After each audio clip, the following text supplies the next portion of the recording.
the human florist fled the Vampire King's manor with his unborn heir. After he called her temporary, she is a human, Axel, a fragile, fleeting thing. You jeopardize our entire ancient lineage for a mortal who plays in the dirt.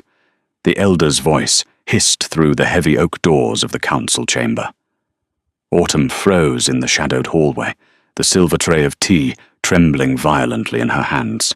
She waited for Axel, the formidable Vampire King, the man who had whispered eternal promises against her bare skin just hours ago, to defend her. Instead, his voice came out cold, detached, and utterly devastating. She is a temporary fascination, nothing more. She poses absolutely no threat to the crown. Autumn pressed a trembling hand over her lower abdomen, where his unborn child was already taking root. Temporary. The sprawling Gothic estate of the Vampire King was a place of perpetual winter, wrapped in shadows and ancient stone, but the grand conservatory was Autumn's absolute sanctuary. It was a massive, vaulted structure of wrought iron and thick glass, a singular pocket of suffocating, humid life, in a manor filled with the beautifully dead. For months, it had been her domain. She remembered the day she was brought here, a humble human florist hired for an impossible task, to force the dead, blackened soil of the royal estate to yield life again. Axel had stood in the doorway of her small city shop, a towering figure of terrifying grace and chilling perfection, and offered her a fortune simply to make his estate bloom. She had succeeded. Now, the air was thick with the intoxicating, heavy scent of night-blooming jasmine, damp loam, and the spicy tang of crushed eucalyptus. Her hands, stained with dark earth and green sap, moved methodically over a bed of rare crimson orchids. But today, the soil felt unusually cold beneath her fingernails. Her mind was entirely consumed by the secret blooming inside her own body. It had been 3 days since she missed her cycle, 3 days of a strange, fluttering, heavy sensation in her lower stomach, and 3 days since she had taken the human test that confirmed the impossible. Vampires were not supposed to be able to create life with humans. It was a biological myth, a fairy tale whispered among the terrified human settlements. Yet here she was, carrying the heir to the most ruthless predator on the continent. She stood up, wiping her hands on her coarse canvas apron. Her heart hammered a frantic rhythm against her ribs. She needed to tell him. She needed to see the icy stoicism of his face melt into the rare, devastatingly beautiful smile he reserved only for her. When they were alone in the dimly lit chambers of his private wing, Axel was not a king. He was just a man, a desperate, starving man who looked at her as if she were the only son he would ever be allowed to see. He had kissed the dirt from her knuckles. He had spent hours listening to her explain the cellular structure of a petal just to hear her voice. She believed, with the foolish, blinding hope of a human in love, that she was his equal in the dark. She washed her hands at the brass sink, the cold water doing nothing to cool her flushed skin. She prepared a silver tray with his preferred blend of dark, spiced tea, a small domestic gesture she enjoyed performing despite the army of silent servants who haunted the halls. Carrying the tray, she left the stifling warmth of the glass house and stepped into the freezing, echoing corridors of the main manor. The transition was always a shock to her system. The walls were lined with tapestries depicting brutal historical conquests, and the air always tasted faintly of copper and ancient dust. Her soft, rubber-soled shoes made no sound on the black marble floors. As she approached the grand double doors of the council chamber, she noticed they were left slightly ajar. A sliver of pale, flickering candlelight spilled onto the floor. She stepped closer, raising her hand to knock, when the voice of the eldest council member sliced through the silence. The elder's tone was dripping with venom and aristocratic disdain, questioning her presence, her worth, and her very right to breathe the same air as their kind. Autumn stopped. Her breath hitched in her throat. She expected the immediate, thunderous defense from the man who claimed to love her. She expected Axel to silence the elder with a single, terrifying glare. She waited for the reassurance of her place in this dark, frightening world. Instead, the response that drifted through the crack in the door shattered her reality into a million jagged pieces. She is a temporary fascination, nothing more. The words did not just hurt, they physically struck her. A violent, icy wave of nausea crashed over her. Her vision blurred at the edges, the flickering candlelight stretching into long, tear-stained streaks. Temporary. The word echoed in her mind, repeating with a mocking, rhythmic cruelty. A temporary fascination, a pet, a fleeting amusement to break up the monotony of his immortal existence. She was just a mortal who played in the dirt, entirely disposable once the novelty wore off. She looked down at her free hand, resting protectively over the barely perceptible swell of her stomach. The baby. His child. If she was temporary, what was the child? A half-breed abomination? A threat to the very crown Axel had just sworn she wouldn't disrupt? The vampires of the council were merciless. They eradicated anything that threatened the purity of their bloodline. If Axel viewed her as nothing more than a passing phase, he would not protect her. He would not protect their child. He might even hand the child over to the council himself to prove his loyalty to the throne. A cold, terrifying clarity washed over the blinding agony of her heartbreak. The soft, foolish girl who believed a monster could love her died in that dark hallway, replaced instantly by a mother backed into a corner.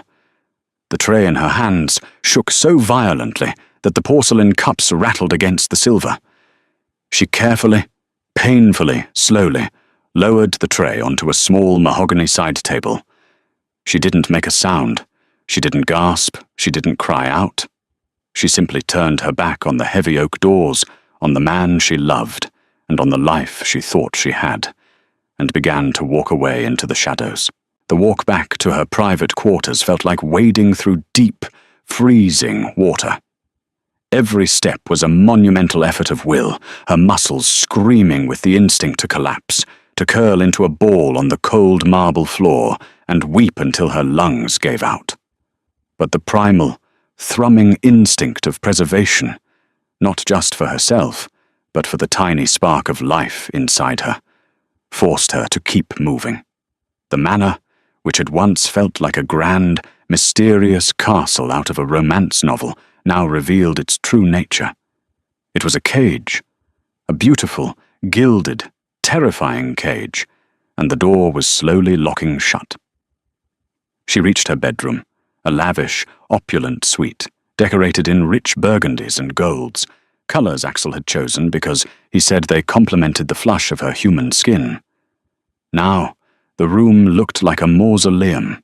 She walked to the centre of the plush rug and stopped, her chest heaving as silent, ragged sobs finally tore through her throat. She clamped a hand over her own mouth, terrified that vampire hearing could pick up the sound of her breaking heart from across the estate. Time was bleeding away. Axel's council meeting would end eventually. He would come looking for her.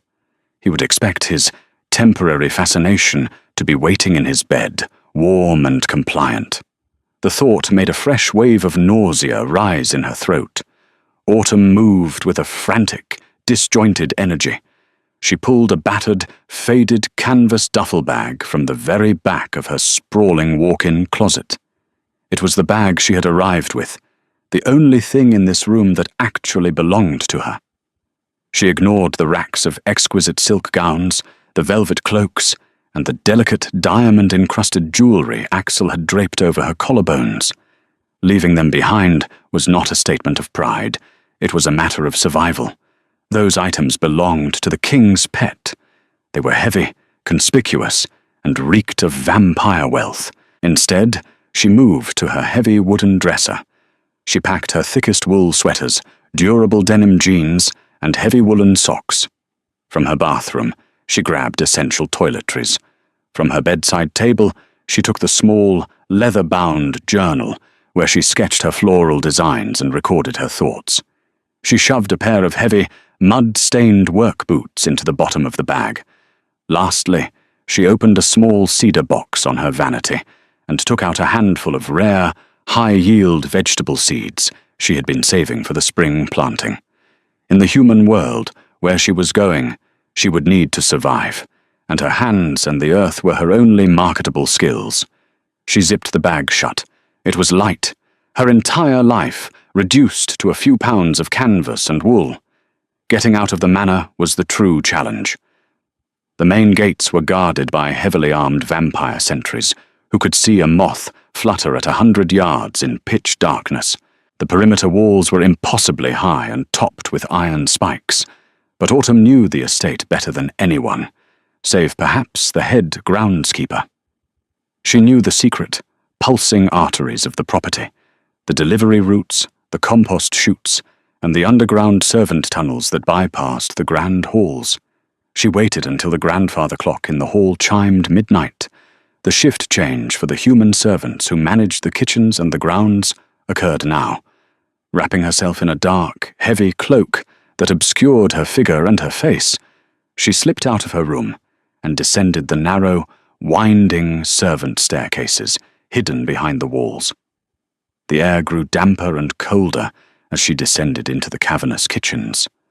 She moved like a ghost, sticking to the deep shadows cast by the massive brick ovens. She reached the heavy iron door that led to the delivery courtyard. It was locked, guarded by a single, elderly human watchman named Thomas. Thomas liked Autumn. She often brought him sweet-smelling sprigs of lavender to help him sleep during the day. She stepped out of the shadows. Thomas jumped, his hand resting on the heavy flashlight at his belt. "Miss Autumn?" he whispered, his eyes wide. "You shouldn't be down here. The masters are restless tonight." "Thomas," Autumn said, her voice trembling but resolute. She reached into her pocket and pulled out the single piece of jewelry she had taken, a heavy, solid gold pocket watch Axel had casually discarded weeks ago. She pressed it into the old man's weathered hands. "I need you to open the delivery gate, and I need you to forget you saw me tonight." Thomas looked from the gold watch to her pale, terrified face. He understood. The human servants always understood the precarious nature of their existence in this house. He didn't ask questions. He simply nodded, pocketed the watch, and turned the heavy iron key in the lock. The door creaked open, revealing the pouring, freezing rain of a violent autumn storm outside. "May God be with you, child," Thomas whispered. Autumn didn't look back. She pulled the hood of her cloak up, hoisted her bag onto her shoulder, and stepped out into the freezing deluge. The rain instantly soaked through her clothes, but she welcomed it. The heavy downpour would wash away her scent. It would hide her tracks. She disappeared into the muddy darkness of the tree line, leaving the Vampire King's manor behind, carrying the only thing in the world that truly mattered to her, now safely hidden in the dark warmth of her womb. 6 months later, the opulent, terrifying world of the Vampire King felt like a fever dream, replaced by the gritty, relentless reality of the human city of Oakhaven. Here, the air did not smell of ancient magic and blood. It smelled of diesel exhaust, stale coffee, and wet asphalt. The city was a sprawling, overcrowded labyrinth of concrete and neon, a place where it was incredibly easy for a desperate woman to become a ghost. Autumn, who now went exclusively by the name Flora, stood under the dripping canvas awning of her small flower stall, situated on the edge of a bustling, chaotic open-air market. The rain in Oakhaven never seemed to stop, a constant, dreary drizzle that seeped into her bones.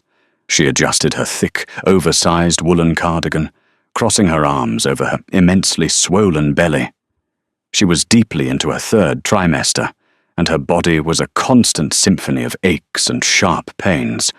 Her life was small, exhausting, and ruled by a profound, suffocating paranoia. Her stall sold cheap, hearty flowers, carnations, daisies, and sturdy ferns, nothing like the exquisite, magically coaxed blossoms she had grown for Axel. She couldn't risk drawing attention to herself with anything extraordinary. She kept her head down, her dark hair chopped short and dyed an unremarkable, mousy brown, hiding the vibrant auburn waves Axel used to twist around his long, pale fingers. "A dozen daisies, sweetheart," a raspy voice demanded, pulling Autumn from her anxious thoughts. It was Mrs. Higgins, a regular customer with a chain-smoking habit and a kind heart. Autumn forced a bright, polite smile, though the effort made her face ache. "Coming right up, Mrs. Higgins. Beautiful morning for them, despite the drizzle." As Autumn reached for the plastic bucket of white daisies, a sharp, violent kick struck her internally, right against her ribs. She gasped aloud, dropping a handful of stems onto the wet pavement. She grabbed the edge of the wooden stool, her knuckles turning white. "Oh, honey, are you all right?" Mrs. Higgins dropped her cigarette, rushing forward. "Is it time?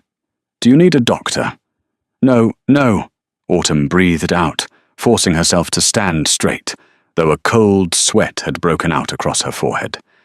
She rubbed her stomach soothingly. "Just a strong one. He's eager." That was an understatement.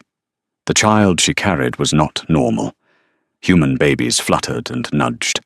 This child struck with the force of a tiny hammer. He demanded things her human body struggled to provide. She found herself craving raw, bloody meat in the middle of the night, salivating over cuts of steak she could barely afford. Her senses, too, had strangely sharpened over the months. She could smell the copper tang of a scraped knee from 3 stalls down, or hear the low hum of electricity in the street lamps.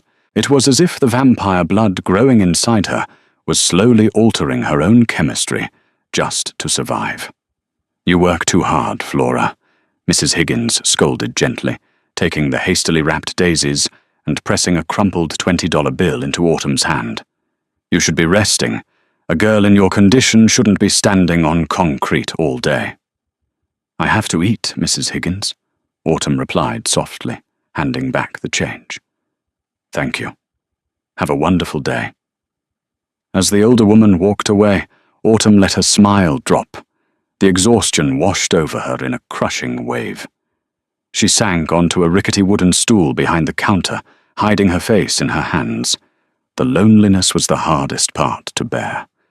She was surrounded by thousands of people every day, yet she had never been more isolated. She couldn't make real friends. She couldn't risk anyone asking too many questions about her past or where the father of her child was. Sometimes, in the deepest, darkest hours of the night, when the rain beat against the cracked window of her tiny, drafty apartment, the memory of Axel's cold voice calling her temporary would fade, replaced by the phantom warmth of his hands on her waist, the intoxicating scent of cedar and ozone that clung to his skin. She would weep then, not for the king who had discarded her, but for the ghost of the man she thought she had known. She angrily wiped a stray tear from her cheek. She didn't have the luxury of grief. She had to survive. Suddenly, the hair on the back of her neck stood up. The ambient noise of the market, the shouting vendors, the honking cars, the splashing footsteps, seemed to violently muffle, fading into a dull roar. The sharpened senses her unborn child had gifted her flared to life. She smelled it before she saw it. Beneath the scent of exhaust and cheap street food, there was a faint, chilling scent of frost, ozone, and old blood. Vampire. Autumn slowly raised her head, her heart slamming against her ribcage like a trapped bird. Across the crowded street, partially obscured by the moving throng of umbrellas and heavy coats, stood a figure. He was tall, unnaturally still amidst the chaos, wearing a tailored charcoal overcoat that looked entirely out of place in this impoverished district. His skin was pale, glowing faintly in the overcast gloom. He was looking directly at her flower stall. Autumn stopped breathing. Panic, raw and suffocating, seized her throat. She didn't know him. He wasn't Axel, and he wasn't one of the royal guards she recognized, but he was undeniably one of them. And he was hunting. Without thinking, Autumn grabbed the heavy canvas tarp at her feet and yanked it violently upward, unhooking the ropes and letting it crash down over the front of her stall, effectively sealing herself off from the street. Her hand shook so badly she could barely gather her battered purse. She didn't care about the money in the till. She didn't care about the flowers. The net had finally found her. The shadows were lengthening, and she had to run. Again. Autumn did not go straight home. The paranoid instincts that had kept her alive for 6 months screamed at her to weave, to lose her scent in the labyrinth of the city. She ducked into a crowded subway station, rode the rusted train for 3 stops in the wrong direction, exited into a dilapidated industrial district, and walked through a bustling indoor fish market, letting the overwhelming stench of brine and dead fish mask her trail. By the time she reached her apartment building, a crumbling brick structure wedged between a noisy overpass and a closed-down factory, she was physically broken. The journey, which usually took 20 minutes, had taken nearly 2 hours of frantic, terrified evasion. Her boots felt like they were filled with lead, and the muscles in her lower back were locked in a spasm of agonizing pain. She unlocked her heavily bolted door, slamming it shut behind her, and engaging the 3 deadbolts, the chain, and pushing a heavy wooden chair under the handle, she collapsed against the door, sliding down the peeling wallpaper until she hit the scuffed linoleum floor. She sat there in the dark, gasping for air, her arms wrapped protectively over her stomach. They found me. The thought circled her brain like a vulture. How had they found her? She had used cash for everything. She had no digital footprint, no cell phone, no ID. But vampires didn't need databases. They needed time and hunters, and Axel had infinite amounts of both. Did he send them? Did he want to eliminate the temporary problem that had dared to run away, or did the Council discover her existence and send assassins to ensure the human stain was wiped out? Neither option left her breathing. A sharp, breathless cry escaped her lips as another contraction ripped through her abdomen. This one was different from the Braxton Hicks she had been experiencing for weeks.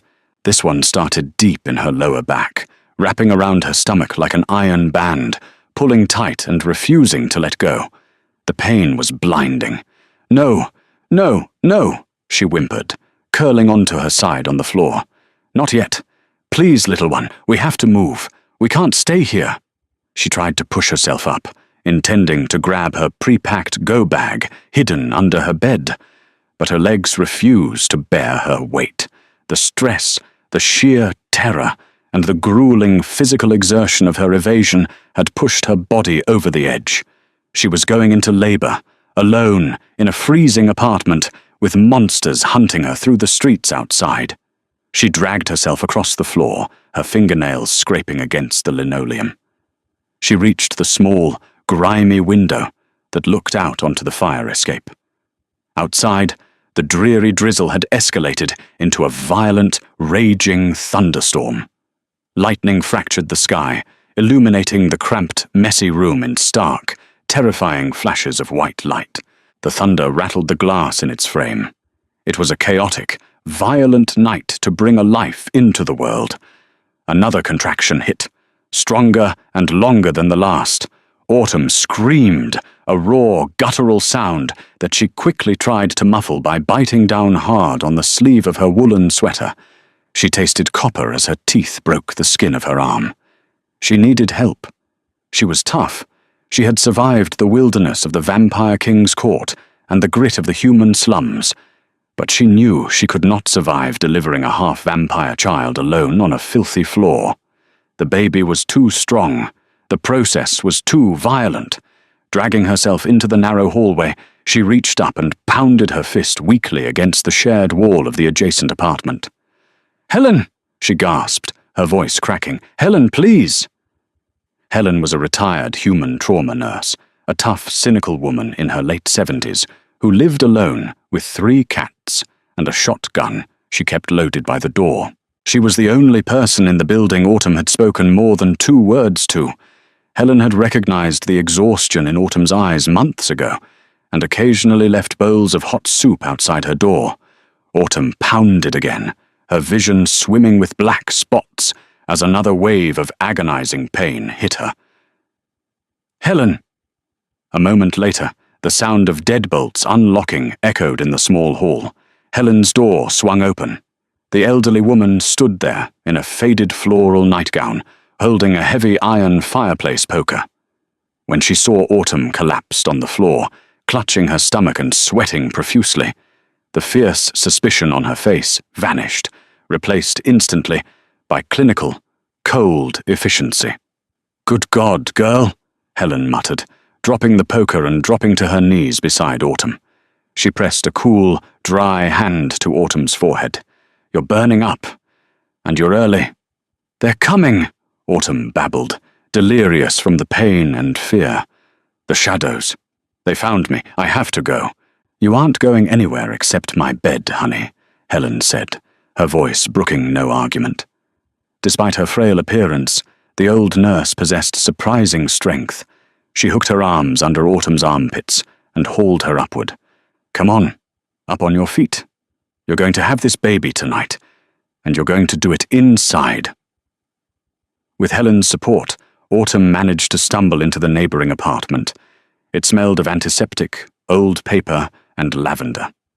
Helen steered her into a small bedroom and eased her onto a clean, firm bed. "I'm going to boil water. Get clean towels and get my kit," Helen ordered, rolling up the sleeves of her nightgown. "You stay put and try to breathe. Don't push until I tell you." Autumn lay back against the pillows, her entire body trembling violently. The storm raged outside, the thunder masking her groans of pain. She looked at the ceiling, the shadows stretching and morphing in the lightning flashes. She was trapped. She was giving birth, and out there, in the rain-slicked city, the hunters were closing in. The next 4 hours were a blur of absolute agony, blinding white pain, and the terrifying realization of what exactly she was bringing into the world. The storm outside mirrored the violence inside the small, sterile bedroom. Thunder shook the floorboards, but it was nothing compared to the seismic tremors racking Autumn's fragile human body.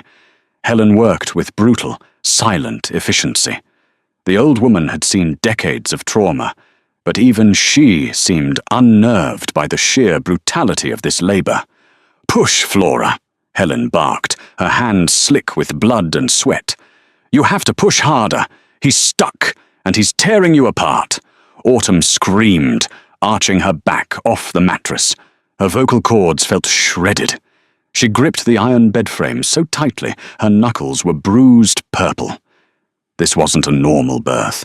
The child was fighting to get out with a terrifying, unnatural strength, his tiny, developing bones feeling as hard as iron against her internal organs. Every movement he made felt like jagged glass.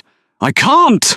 Autumn sobbed, her head thrashing against the soaked pillows. "It hurts too much. I can't do it.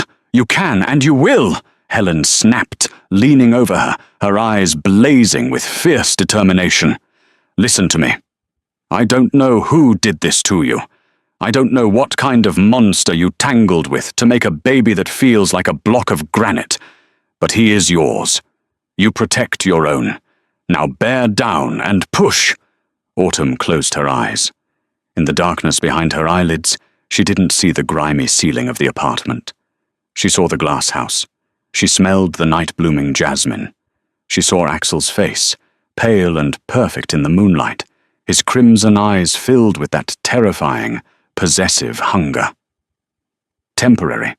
A surge of pure, unadulterated rage flooded her veins, cutting through the pain like a burning knife. She was not temporary. She was a force of nature. She had survived him. She had survived the streets. And she would survive this. She drew in a massive, ragged breath, filling her lungs, and pushed with every ounce of strength she had left in her battered body. A final, agonizing tear, a rush of fluid, and then, suddenly, the crushing pressure vanished.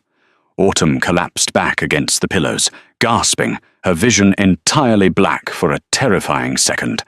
The silence in the room was deafening, broken only by the sound of her own ragged breathing and the rain lashing against the window pane.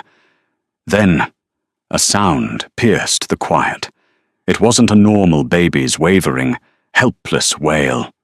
It was a sharp, clear, resonant cry that sounded impossibly strong, echoing off the walls with an odd, almost musical cadence. Autumn opened her eyes, blinking away the sweat and tears. Helen was standing at the foot of the bed, a heavily blood-soaked towel wrapped around a small bundle. The old nurse's face was completely drained of colour. She was staring down at the child, her hands trembling slightly. "Helen," Autumn whispered, terror gripping her heart. Is he okay? Give him to me." Helen slowly walked to the head of the bed. She didn't speak. She gently lowered the bundled towel onto Autumn's chest. Autumn lifted her heavy, exhausted arms and pulled the fabric back. Her breath caught in her throat. The baby was terrifyingly beautiful.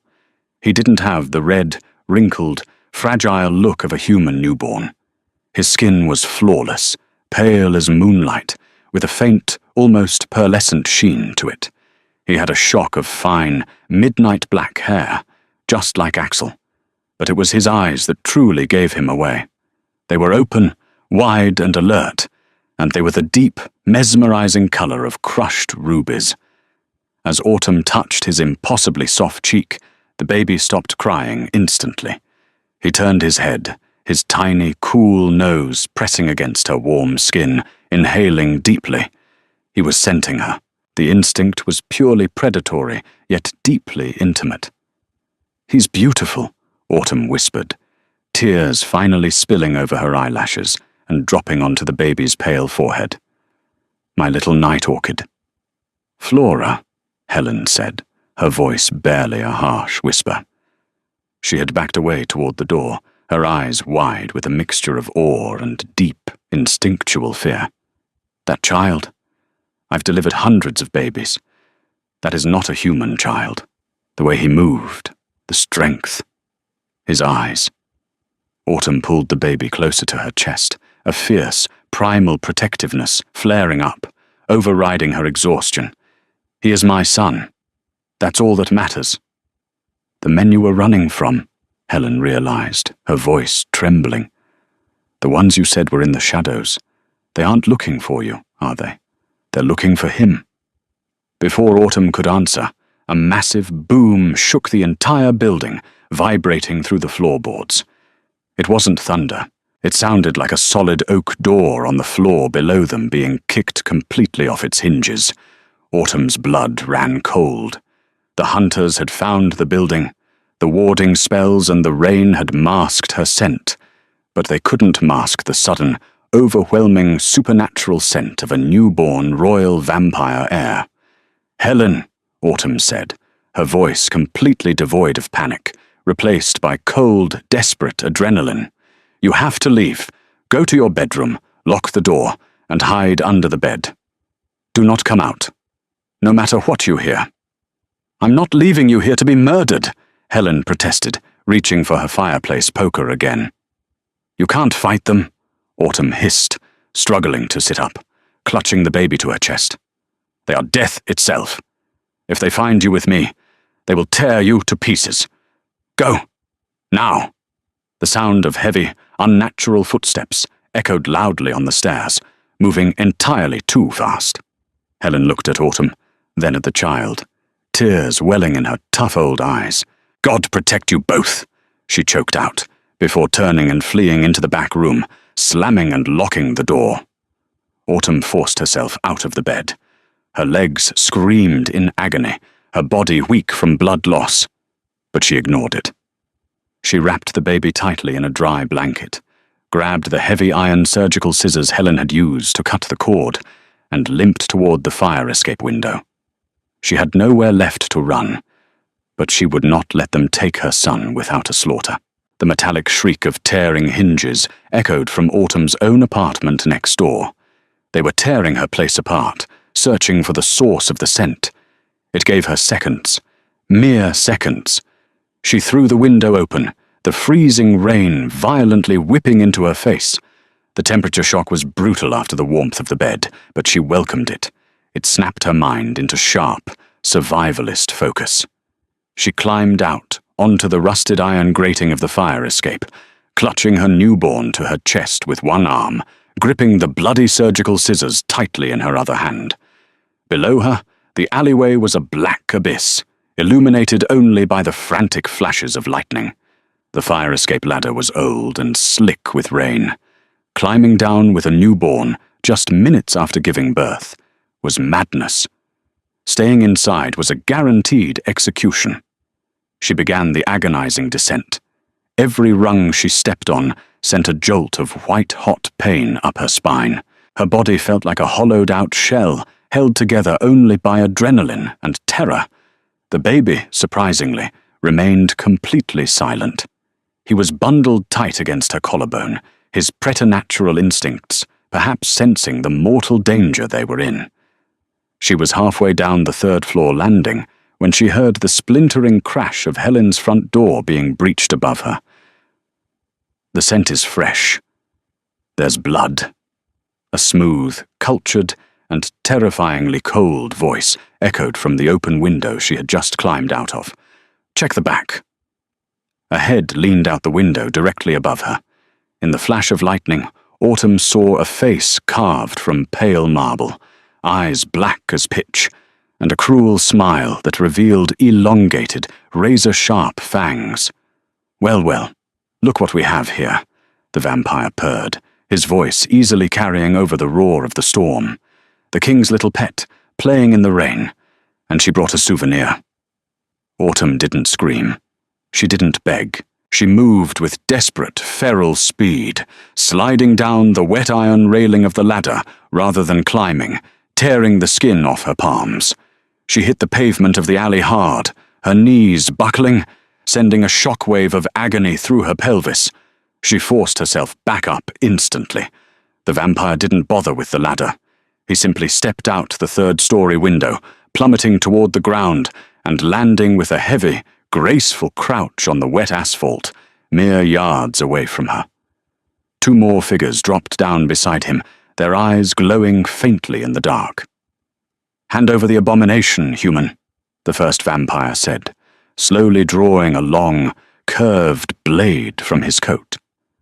"The council has decreed that the royal bloodline remains pure. You will be executed, but if you give us the child quickly, I promise to make your death painless." "You're not from Axel," Autumn stated, backing away slowly, her boots splashing in the deep puddles. Her mind raced, cataloguing the alley, dead end to her left. Main Street blocked by the three assassins. To her right, a chain-link fence leading to the overgrown grounds of an abandoned city conservatory. "The king is a fool blinded by a temporary infatuation," the assassin sneered, taking a step closer. "He is currently tearing the continent apart, looking for a corpse. We are simply expediting the inevitable. He will thank us when his mind clears." "He is looking for me." The words hit Autumn like a physical blow. Axel was looking for her. He hadn't sent them. He was tearing the continent apart. The revelation brought a painful, confusing surge of emotion, but she violently shoved it down. It didn't matter right now. Survival mattered. "You want him?" Autumn hissed, her voice feral, raising the bloody surgical scissors. "Come take him." The vampire laughed, a dry, dusty sound. He lunged forward, impossibly fast, a blur of motion meant to decapitate her before she could blink. But Autumn was a florist. She understood the environment, and she understood poisons. As she had packed her escape bag, she hadn't just packed clothes. She reached into the deep pocket of her heavy cardigan, pulling out a small glass vial she had prepared months ago for absolute emergencies. It was a highly concentrated, distilled oil of wolfsbane and white oleander, mixed with holy water she had stolen from a local church. As the vampire entered her space, she crushed the thin glass vial in her hand, ignoring the glass slicing her palm, and thrust her bleeding fist directly into the vampire's face. The concentrated oil hit his eyes and mouth. The reaction was instantaneous and catastrophic. The vampire shrieked, a high-pitched sound of ungodly agony, his hands flying to his face as the flesh began to literally smoke and hiss. He dropped his sword, stumbling backward blindly. The other two vampires froze in shock for a split second, not expecting a terrified human to possess such a volatile weapon. That second was all Autumn needed. She spun around and threw herself at the chain-link fence. Adrenaline, maternal instinct, and sheer, raw terror fueled her. She scrambled over the wire mesh, her clothes snagging and tearing, and dropped heavily into the overgrown, muddy brush of the abandoned conservatory grounds on the other side. "Kill her!"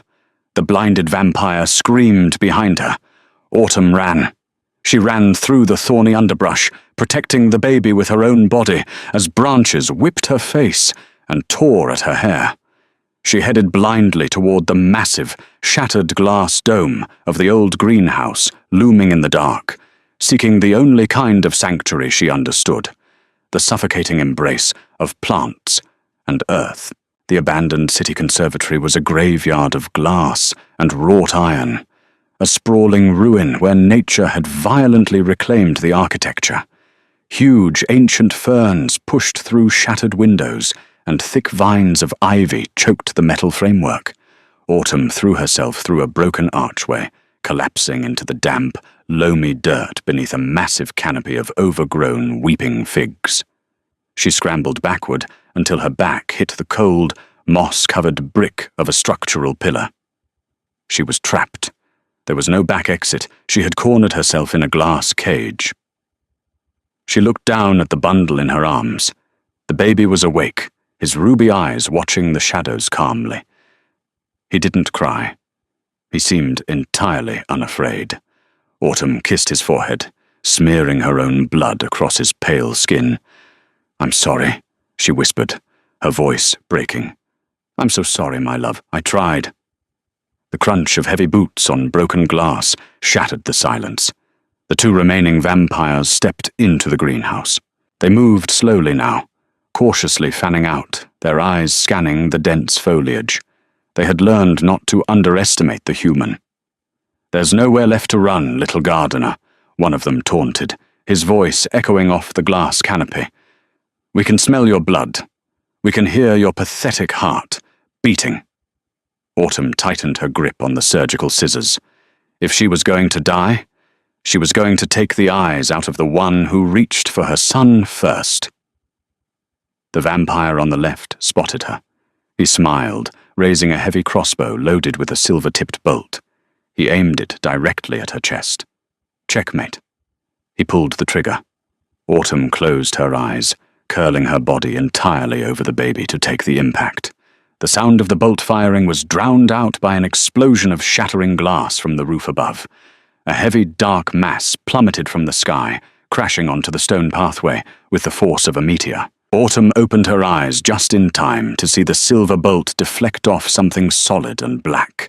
The air in the greenhouse instantly dropped 20 degrees. The smell of petrichor and ancient earth was violently overwritten by the crushing, suffocating scent of ozone, frost, and pure, concentrated rage. Axel stood there. He was unrecognizable from the polished, regal king she remembered. His clothes were torn and coated in mud and dried blood. His long black hair was wild, his pale skin marked with dirt and soot, but it was his eyes that were terrifying. They were not their usual dark, composed crimson. They were burning like literal coals, blazing with a murderous apocalyptic fury. He didn't speak. He didn't issue a royal command or a threat. He simply moved. It wasn't a fight, it was an execution. Before the vampire with the crossbow could reload, Axel was upon him. The vampire king grabbed the assassin by the throat and simply tore his head from his shoulders with a sickening, wet crunch. He tossed the severed head aside like garbage and turned to the second assassin. The second vampire dropped his weapon, falling to his knees in absolute terror. "My king! We act on the orders of the High Council. We act for the crown." Axel walked slowly toward him. The silence in the greenhouse was absolute, save for the patter of rain on the remaining glass.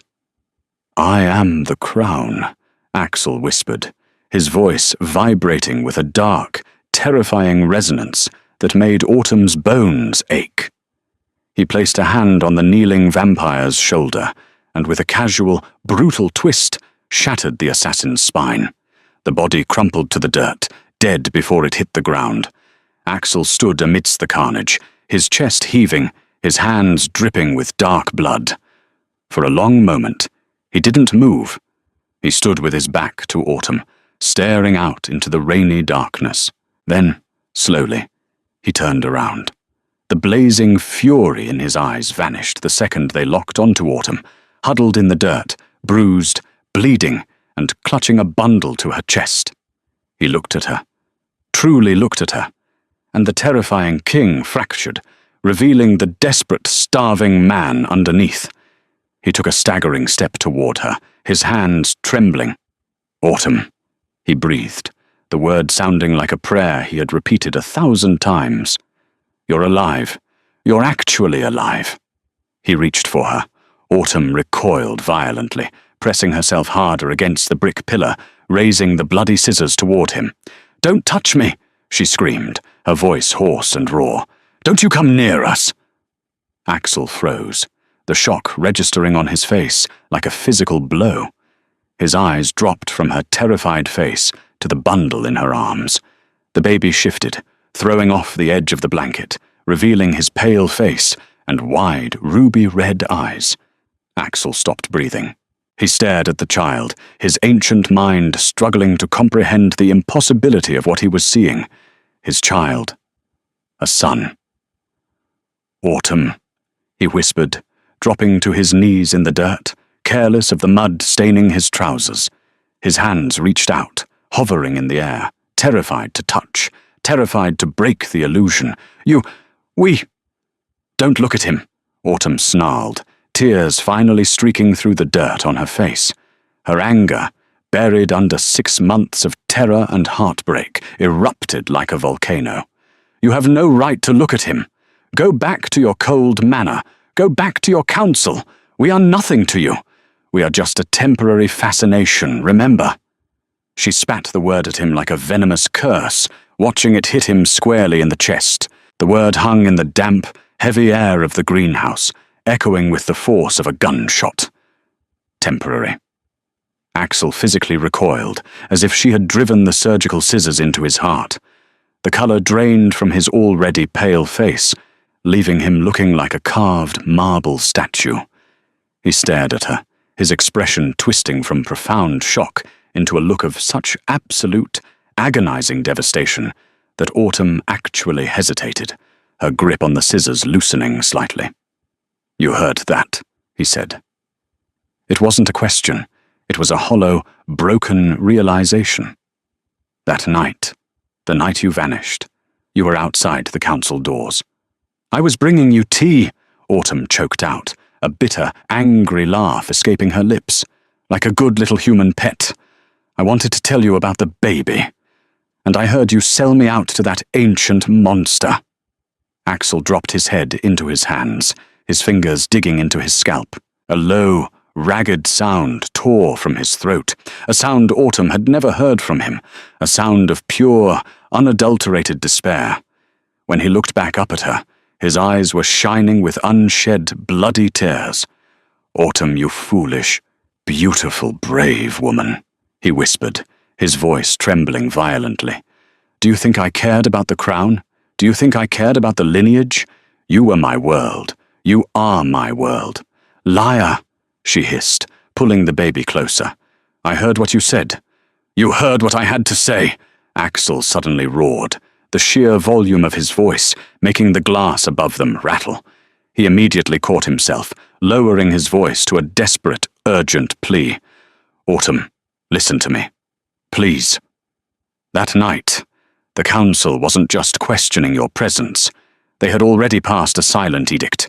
They had voted to have you assassinated in your sleep. Autumn froze. Her heart skipped a beat, the cold dread returning. What? You are human, Axel said, creeping forward on his knees, not attempting to touch her, just desperately trying to close the physical distance between them. And I loved you so loudly, so obviously, that it terrified them. A king who loves a mortal is a king who can be manipulated. They saw you as a weakness. The elder you heard, he had already stationed assassins in your wing of the manor. He swallowed hard, his crimson eyes locking onto hers, pleading for her to understand. I couldn't fight all 12 council members and their guards in that room. If I had defended you, if I had declared you my eternal mate, they would have struck immediately. It would have been a bloodbath, and you would have been caught in the crossfire. I had to convince them you meant nothing to me. I called you temporary to placate them, to make them call off the assassins for just one night. Autumn stared at him, her mind spinning wildly, as the pieces of the shattered puzzle began to violently rearrange themselves. You were lying to them. I was buying time, Axel said, his voice breaking. I was planning to slaughter the entire council the next morning while they slept. I was going to tear the entire corrupt system down to the ground so you could walk those halls without fear. But when I went to your room that night to tell you, you were gone. He finally reached out, his trembling fingers lightly grazing the muddy hem of her ruined sweater. She didn't pull away this time. Do you know what it did to me? Axel whispered, a single tear of blood tracking down his pale cheek. Finding your room empty? Finding the gates locked, the rain washing away your scent? I thought they had taken you. I spent the first month torturing every member of that council to death, begging them to tell me where they buried you. When I realized you ran, I tore the continent apart. I haven't slept, Autumn. I haven't fed properly. I have lived as a ghost, hunting a phantom. He looked down at the baby, who was now awake and staring at his father with an unsettling, calm intensity. Axel's hand hovered over the child, waiting for her permission. Slowly, Autumn lowered the surgical scissors. The wall of anger and betrayal she had built to protect herself crumbled into dust, replaced by a profound, aching sorrow for the immense, tragic misunderstanding that had cost them both so much. He hadn't abandoned her. He had sacrificed his own honor and ripped his kingdom apart to keep her safe. She gently nudged his hand toward the baby. Axel touched the child's cheek with impossible gentleness. The baby cooed, reaching a tiny pale fist out to wrap around Axel's long index finger. The mighty vampire king broke. He bowed his head over their hands and wept, heavy, silent sobs racking his broad shoulders. "A son," Axel choked out, pressing his forehead against the baby's blanket. "You survived the streets. You hid from my hunters. You birthed my heir in the dirt. You are the strongest creature I have ever known, Autumn. You are my queen." Autumn let the scissors fall to the earth. She reached out, her muddy, bloody hands burying themselves in his tangled black hair, pulling him forward until his forehead rested against her chest, right beside the baby. In the ruined, overgrown conservatory, surrounded by the bodies of their enemies, they held each other as the storm outside finally began to break. The return to the Vampire King's territory was not a triumphant procession, but a quiet, heavily guarded homecoming. Autumn did not return to the dark, Gothic manor she had fled. She refused to set foot in the halls that held so many ghosts and terrifying memories, and Axel, true to his desperate promises in the ruined conservatory, did not ask her to. Instead, he brought her to the southern estate, a property he had spent the last 3 months retrofitting in the desperate, fading hope that he might one day find her. It was located on a high cliff overlooking the crashing sea, far from the suffocating politics of the vampire elite. But the true marvel of the estate was not the castle itself. It was the massive, modern structure attached to it. Axel had built her a sanctuary. It was an enormous, sprawling glass house, engineered with magically reinforced glass that allowed the pure sunlight in while keeping the biting cold out. It was 10 times the size of her old conservatory, filled with terraced gardens, cascading waterfalls, and every species of rare plant from across the globe. It was a palace of light and life, built specifically for a human queen. Healing, however, was not an instantaneous magical process. The trauma of the past 6 months lingered like a dark stain. Autumn still woke up screaming in the middle of the night, convinced the shadows in the corners of the bedroom were assassins coming for her son. When that happened, Axel was always awake. He didn't offer empty platitudes. He simply held her tight against his chest, letting his unnaturally slow, steady heartbeat ground her back to reality, whispering reassurances into her hair until she fell back asleep. He was a terrifyingly devoted father. The vampire court, completely restructured and severely cowed by Axel's brutal purge of the old council, watched in baffled awe as their ruthless king spent hours sitting in the dirt of the greenhouse, letting tiny Rowan tug violently on his hair or chew on his finger. Rowan was a hybrid, possessing his father's strength and predatory instincts, but his mother's warmth and emotional depth. He grew quickly, a blur of energy that kept the royal guards constantly on their toes. It was a bright, crisp spring afternoon, exactly 1 year after Autumn had fled into the rainy night. She was on her knees in the soft loam of the new greenhouse, planting a row of delicate, night-blooming cereus, the very flowers she had been tending the day her world broke. She felt the familiar chill in the air before he spoke. Axel stepped out from behind a massive fern, dressed simply in dark trousers and a loose linen shirt, looking more relaxed and human than she had ever seen him. He held a sleeping Rowan effortlessly in one arm. Axel knelt in the dirt beside her, heedless of his clothes, and watched her work. He reached out, gently tucking a stray lock of auburn hair behind her ear. His fingers were cool, but his gaze was warm, filled with an absolute, unwavering adoration. "You're planting the cereus," he noted softly. "I am," Autumn replied, sitting back on her heels and wiping a smudge of dirt from her cheek. "They remind me of where we started, the good parts at least." Axel's expression turned solemn. He looked down at their sleeping son, then back at her. "I will spend the rest of my immortal life apologizing for making you believe, even for a second, that you were anything less than my entire universe. Autumn. I swear it." Autumn looked at him.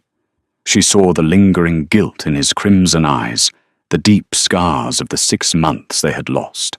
But she also saw the man who had torn down his own kingdom to protect her, the man who built her a palace of glass so she would never be in the dark again. She reached out, taking his free hand, twining her warm, dirt-stained fingers with his pale, cold ones. "You don't have to apologize anymore, Axel," she said softly, a genuine, radiant smile breaking across her face. "We survived the storm. We're here." Axel leaned in, kissing her gently, pouring centuries of devotion into the simple press of his lips against hers. When he pulled back, he looked around the vibrant, blooming greenhouse and then down at his family. "Yes," Axel whispered, his voice thick with emotion. "We are here, and there is absolutely nothing temporary about this. Autumn and Axel's journey proves that the darkest misunderstandings can forge the strongest bonds. Axel's cruel lie, born of a desperate need to protect, nearly cost him everything, while Autumn's fierce maternal instinct turned a fragile human into an unstoppable force. True love sometimes wears a terrifying mask to survive the monsters of the world. But without communication and trust, even the most profound devotion can be shattered. In the end, they learned that permanence isn't granted by immortality or crowns. It is built, day by day, in the light, together. If you were captivated by Autumn's harrowing escape and the king's desperate redemption, please like this story, share it with fellow dark fantasy romance lovers, and subscribe for more intense, dramatic tales.